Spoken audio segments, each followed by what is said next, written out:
In this Baker Street Property Meet talk, we are joined by Piotr Rusinek. Piotr Rusinek I've known for many years. He is a trader primarily, and he buys and sells properties at auctions. In this talk, he gives us his insights into trading property for profit. That's one you want to see. If you're new to this channel, make sure you subscribe. Also hit that bell icon because you'll get notified each time we upload. We release new content each and every week. It's all dedicated to helping you be more successful in property. Also smash that like button, it helps us on YouTube. Comment and raise any points you like about the talk down below. This talk was recorded at the Baker Street Property Meet. The Baker Street Property Meet is the UK's #1 property investors networking meeting. We meet on the last Wednesday of every month.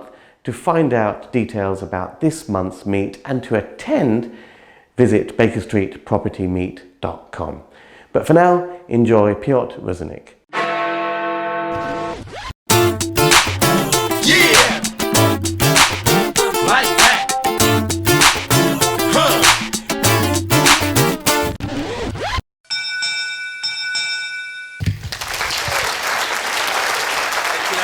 Good to see you, mate. Thank you. Good evening, everyone. Thank you so much for a round of applause. Not such a shy person, but it was nice still to hear the applause. So let me just start by saying a little bit about what is trading, because Ranjan said I do trading, and a lot of people understand trading a lot of different ways, so I thought I'll just start with what my definition of trading is, and then you will understand how everything else fits into this definition. So for me, trading is really finding a property where I can clearly see an opportunity to add some value, but add some value in a way that would make it more attractive to the next buyer or next buyers. And that's really more important point, that I'm focusing on the next buyer, who's going to buy this property from me, and what is going to happen afterwards, and how I'm going to make money before I even get into the deal. So that's the most important thing for me when it comes to trading. And then how do I add value? Can you see the slides fairly okay? They're very bright. But there's several different ways that I add value to properties. There's refurbishment, which pretty much everyone who watches Homes Under the Hammer knows about. So you go to auctions, you pick up the property, refurbish it, and then you make money. There's extensions to the property, change of use, renewing the leases, splitting the titles, multi-letting, getting commercial leases. Letting vacant units, selling flats in a different, or selling the property in a different place. So buying it from the auction, for example, and then maybe putting it another auction where it's going to perform much better. So that's a form of adding value as well, because you expose the property to a far wider audience that probably someone else could have exposed it to. And then doing underwriting. So I'm not going to cover much of underwriting because Jay is coming next month, so I don't want to steal his thunder. He's going to be talking a lot about this. So Jay is someone that I co-wrote this book with before the hammer falls. So if you haven't seen it before, it's a book, it's a guide about property auctions, and it's written from two perspectives. So my own perspective, the auction pro, and Jay's perspective. Jay is the auction house manager of Auction House London, and he's the auction insider. He sees all the deals that come through auctions. So we really put everything that we know about auctions into that book, and that's basically what we do. So Jay is going to be coming next month, but these are the ways that I add value. Now, let me share with you the three main kind of principles that I apply to my trading deals. So number one principle is multiple exits. Like there has to be multiple exits to every property that I do. If there's no multiple exits, then you're really getting into a trap that you may end up in if the market changes or something changes that you haven't expected.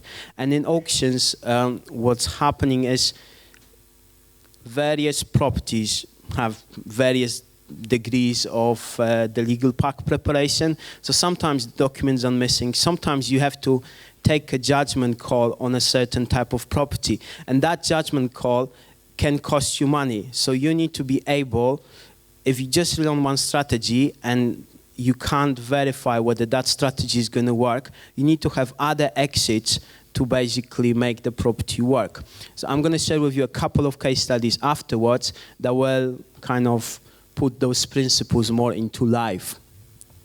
Then the second principle is, what is my worst case scenario, and can I live with my worst case scenario if it's going to happen? Because there are things that go wrong with properties, and sometimes there will be things that I buy in the auction that I don't have all the information, and I don't know if my ideal scenario is going to work. But what is the worst case scenario that might happen with that property, and am I happy with that? If I am, then I'm going to do a deal. Then number 3, don't be greedy. Like if you're making a profit and the property is in the auction, you're selling it. If you're making a profit, you're in the green and you're happy with that profit, then just take the offer that's on the table, move on to the next one, and don't try to squeeze every penny out of the deal, because that doesn't work in trading. You need to leave something to the next person, and that's really important when it comes to actually being transactional and moving on to the next deal. So let me show you a couple of examples of deals that I've done this year on my own with joint venture partners, as opposed to the deals that I sell for clients in auctions, because I sell deals for clients in auctions on a regular basis. But this is one of the deals that I bought last year, and I actually bought it from a commercial agent. So you don't have to buy all the deals from auctions. Sometimes you can buy them from commercial agents, but being in the auctions allows me to see what's going to sell and what's going to be, what commercial investors see as valuable. So this is a deal in a seat cup. It was a mixed-use commercial deal. Hairdresser to the front, a flat above the hairdresser, and that flat was sold off on a lease. The lease was 99 years from like 1972. So there was only 52 years remaining on the lease when I bought this. And then there was a vacant unit to the back, which had an entrance from the back. So this whole thing was generating £9,650 per annum. That wasn't a huge rent, and also the lease that was on the front unit was expiring in 2 years. So there wasn't much of a security of an income, and there wasn't a huge amount of income. So I managed to pick up this deal for $197,500, and within 6 months, I had 3 options, 3 exits for this deal. One was get permitted development for two 1-bedroom flats on the ground floor. That would be probably my number 1 exit. But when I got into the property, what happened was I knew that getting the planning would take 3-4 months. So I put the rear unit on Gumtree. I let it within 24 hours of putting on Gumtree at £500 a month. And I said to the guy, just 4 months, no more. He spent about £4,500 on that property, doing it up. And then the hairdresser to the front said she would want to stay in the property. So I renewed the rent, renewed the lease with her, reviewed the rent upwards. I signed up also a new lease with the guy at the back, and I increased the rent from 9.5K to 20K per annum within a space of 3 months from buying the property. And that massively increased the value of the property, because I also signed 7-year leases. So that's something that commercial investors find very valuable. So there were 20K per annum income plus a short lease flat on the first floor. So within 6 months, I put this property into the auction, and it sold in June this year for 255K, plus the buyer had to pay my fees, my legal fees and my selling fees. So basically they end up paying about $263,000 for this deal. But still, the person who bought it was someone who bought it with a pension, and they were happy buying this because every year this property increases in value because of the lease going down. So that's one of the deals where I made about 60K profit within a period of 9 months in the market that is fairly stagnant in London. And I haven't lifted a paintbrush to do anything with that property. Everything was really a paperwork exercise. So now in terms of selling in auction, so I sold that property in the auction. When you're selling in the auction, there are several things that you need to look at. Number one, is your property suitable for an auction? Because there are certain types of properties that aren't suitable for an auction. Is your property positioned correctly? So is it in the right auction? Is it described correctly to the right market that is going to buy your property? Now, is your legal pack impeccable? If it isn't, then that's going to affect the value of the property. And also, don't be greedy. I accepted an offer at 255 before the auction, even though I knew maybe it could have sold for 260, maybe 275 in the auction, but that wasn't guaranteed, and my reserve was below 255. So I took the offer, moved on to the next deal. Now, in terms of buying in auctions, I only have 4 minutes, so then I'm going to go fairly quickly through this. This is what I use for buying in auctions, Essential Information Group. If you guys are interested in auctions, this is something like you need to have. All the auctions are listed there, all the property deals are listed there, and this is a subscription portal. If you want a 2-week trial for this service, have a chat with me and meet me over there and leave your business card with me over there, and I'll arrange the guys from EIG to give you a call and arrange them 2-week membership, trial membership for this. I find all my auction deals in there.